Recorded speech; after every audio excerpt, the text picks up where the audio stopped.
ഒരു എലി ഒരു നാൾ വലിയൊരു ആനയെ കണ്ടു.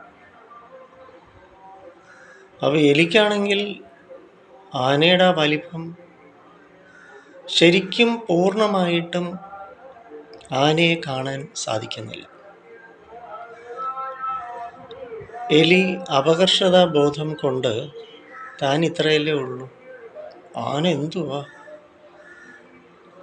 എന്നാൽ എനിക്ക് 4 കാലുണ്ട്, വാലുണ്ട്, കണ്ണും മൂക്കും ചെവിയും വായും എല്ലാം ഉണ്ട്.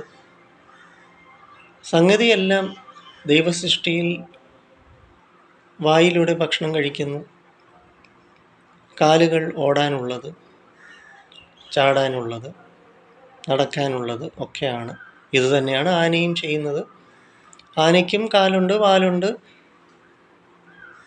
വായുണ്ട്, വ്യത്യാസമൊന്നുമില്ല. പക്ഷേ എന്നിട്ടും ഞാൻ എലിയല്ലേ, ഇത്രയല്ലേ ഉള്ളൂ, ആന വലുത്, ബിഗ്, വെരി ബിഗ് എന്നിങ്ങനെ നിരാശപ്പെട്ട് തലകുനിച്ച് നടന്നു. അപ്പോഴാണ് അതുവഴി ഒരു പൂച്ച പോയത്. എലിയെക്കാട്ടിലും കുറേ കൂടി വലിപ്പവും ധാർഷ്ട്യവും അഹങ്കാരവും ധിക്കാരവും എലിയോടുണ്ടല്ലോ. അങ്ങനെ പൂച്ച എലിയെ കണ്ട വിടത്തില്ലല്ലോ, എലിക്ക് പൂച്ചയെ കണ്ട പേടിയാണല്ലോ. എന്നാൽ ആനയോളം വരുമോ പൂച്ച? അപ്പോൾ പൂച്ചയ്ക്ക് എലിയോട് ധിക്കരിക്കാം, പക്ഷെ ആനയോട് സാധിക്കുമോ? അപ്പം ഈ പറഞ്ഞ പൂച്ചയ്ക്കും 4 കാലും വാലും തലയും വായും എല്ലാം ഉണ്ടല്ലോ. ഓരോ അവയവങ്ങൾക്ക് വ്യത്യാസമൊന്നുമില്ലല്ലോ.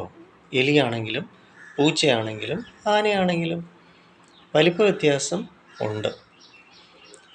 പക്ഷേ എലിക്ക് അന്നേരമാണ് മനസ്സിലായത്, ശരിയാണല്ലോ, എൻ്റെ അടുത്ത് ധിക്കരിക്കുന്ന അഹങ്കരിക്കുന്ന പൂച്ചയ്ക്ക് ആനയുടെ വലിപ്പം ഇല്ലല്ലോ.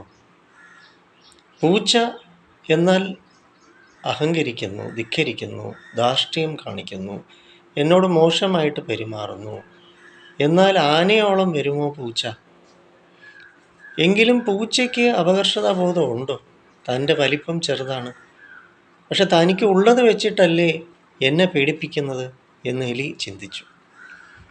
ശരിയാണല്ലോ, ആനയോട് വലിപ്പം ഇല്ലല്ലോ പൂച്ചയ്ക്ക്, എന്നിട്ടും എലിയായി എന്നെ ഈ പൂച്ച പീഡിപ്പിക്കുകയല്ലേ. അപ്പം അതുകൊണ്ട് വലിപ്പം അല്ല, അതിൻ്റെ ബുദ്ധി, അതിൻ്റെ കഴിവ് കാണിക്കുക എന്നുള്ളതാണ്. അല്ലാതെ അപകർഷതാബോധം പാടില്ല. വലിപ്പം അല്ല കാര്യം, നമ്മുടെ മനോഭാവം, കാഴ്ചപ്പാടാണ് പ്രധാനം. എങ്കിൽ പിന്നെ പൂച്ചയ്ക്കും അപകർഷതാബോധം വേണ്ടായിരുന്നോ എന്ന് എലി തിരിച്ചറിഞ്ഞു. അപ്പോൾ അതുകൊണ്ട് അപകർഷതാബോധം, സെൽഫ് പിറ്റി, ആത്മനിന്ദ, ആത്മവിമർശനം, ആത്മാഭിമാനക്ഷതം നമ്മെ ഒന്നും ഇല്ലാതെയാക്കുന്നു, ശൂന്യമാക്കുന്നു. എന്നാൽ എല്ലാവരിലും ഒരേ ചൈതന്യമല്ലേ, എല്ലാവരിലും ഒരേ കഴിവല്ലേ. ഭൂമിയിൽ സംഭവിക്കുന്ന എല്ലാം അതേ ഊർജം തന്നെയാണ് നമ്മിലും പ്രവർത്തിക്കുന്നത്. എല്ലാ അതിശയോക്തികൾക്കും പിന്നിൽ പ്രവർത്തിക്കുന്ന അതേ എനർജി, അതേ ഊർജം തന്നെയാണ് നമ്മിലും പ്രവർത്തിക്കുന്നത്. അപ്പോൾ ആരും ആരെക്കാളും കുറഞ്ഞവരോ കൂടിയവരോ അല്ല. ഈ തിരിച്ചറിവ് പ്രധാനം. അപകർഷതാബോധം പാടില്ല. ആത്മനിന്ദ, ആത്മാഭിമാനക്ഷതം, ആത്മവിമർശനം പാടില്ല.